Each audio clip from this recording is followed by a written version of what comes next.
Good morning mga mami! Welcome to my channel. For today's video, magluluto tayo ng simpleng chicken menudo. Okay, so ito yung mga ingredients na kailangan natin.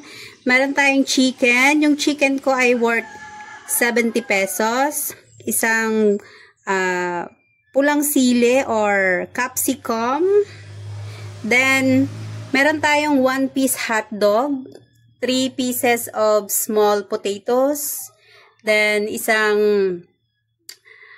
carrots, isang sachet ng tomato sauce, 115 grams, then meron tayong small onion, isa, 3 cloves of garlic, 1 tablespoon of sugar, 1 teaspoon of salt, then meron tayong durog na paminta at saka chicken cubes. Okay, so let's start cooking. Maglagay tayo ng kaunting mantika. Bawang, sibuyas, chicken. Cover for 1 minute. After 1 minute ng cover guys, so ilagay natin yung 1 cup of water. Palambutin natin, then cover for 10 minutes. Isama na natin yung sugar, salt, and pamintang durog. Ayan, after 10 minutes, ito na siya. Add ulit tayo ng 1 cup of water. Add another 1 cup. Ayan, bali 2 cups itong nilagay ko mga mami. Add patatas, carrots. Lagay na natin yung isang chicken cubes. Okay, so cover for 5 minutes.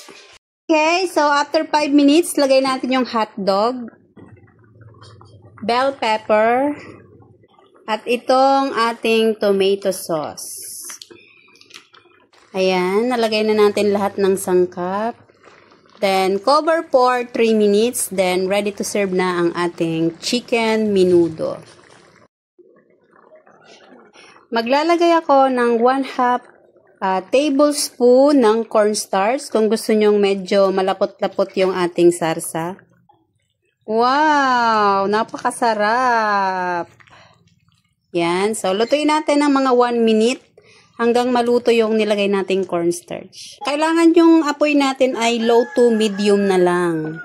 Kasi pinapaluto na lang natin yung cornstarch. Okay, so dahil tapos na ang ating 1 minute, naluto na natin yung ating cornstarch, then ready to serve na ang ating chicken menudo.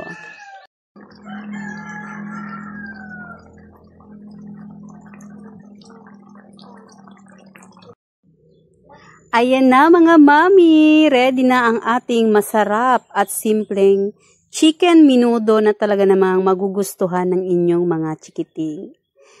Thank you so much for watching. Follow for more.